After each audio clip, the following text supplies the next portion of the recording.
Hey, we're talking about Mikulás on the podcast today. Are you ready for his visit? This is part one of the Itsy Bitsy series of celebrating the Christmas season with Hungarian style on the Hungarian Living Podcast.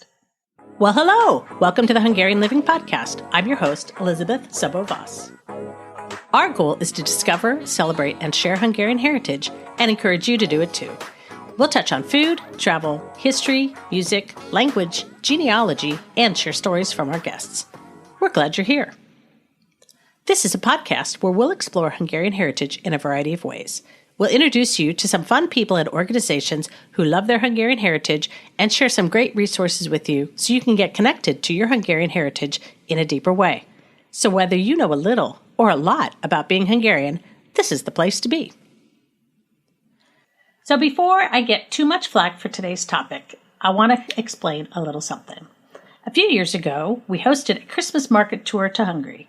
It was a blast, but what I noticed the most was that the time leading up to Christmas was not commercialized the way we see it in the United States. There were Advent wreaths all around, some were huge and in the center of town, and decorating windows for Christmas was quite a thing in the shops of villages and also all around Budapest. There is a countdown to Christmas, but it felt like a wonderful anticipation, not a big rush to gear up for intense purchasing and Santa all over town. It was so refreshing. So, while Christmas is about Christmas Eve and Christmas Day in Hungary, in the U.S., we have Christmas kinds of things happening just after Thanksgiving. And for the record, Hungarians don't typically even put their tree up until December 24th. And that tradition is very different than ours in the United States. So enjoy these next 8 episodes and learn how you can weave more Hungarian traditions into your Christmas holidays. And maybe some of the things your parents or grandparents did will make a little more sense. So let's start by celebrating Mikulás nap, or St. Nicholas Day. December 6th is the name day of Mikulás, and children especially love this day because for them it is Mikulás nap. The Hungarian Santa, called Mikulás, visits children on December 6th, which is St. Nicholas Day. Children shine their boots or shoes and put them in the windowsill on the evening of December 5th.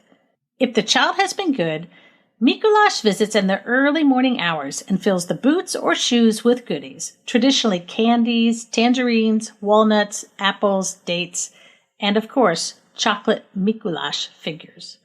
Many children also receive small toys and books. If the child has been a little bad, the boots will contain a bundle of twigs, like a switch. If the child has been very naughty, they get lumps of cola potatoes. Since no child is all good or all bad, most get the switch and the treat. There is no Mrs. Santa in Hungary, but Mikulás often travels with 1 or 2 small evil goblins called Krampus. You can start a fun tradition with Mikulás this year. You can adapt and celebrate however it works in your family. If you don't live near the ones you love, you can always send a Mikulás package with fun little treats. Enjoy the season and enjoy celebrating with Hungarian style. We have all sorts of gift ideas at thehungarianstore.com, and we'll catch you next episode. Do you want to learn the Hungarian language, Hungarian history, or learn how to research the Hungarian side of your family? We've got you covered. Check out all our learning opportunities, as well as meaningful books and gifts at thehungarianstore.com. Thanks for listening. If you enjoyed this episode of the Hungarian Living Podcast, please share it with someone you know who loves their Hungarian heritage. If you own a business and would like to talk about sponsoring an episode of the podcast, please contact us at podcast@hungarianliving.com for more information.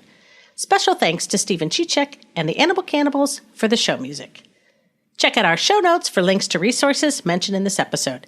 If you have a question or comment, we'd love to hear from you. We'll catch you next time.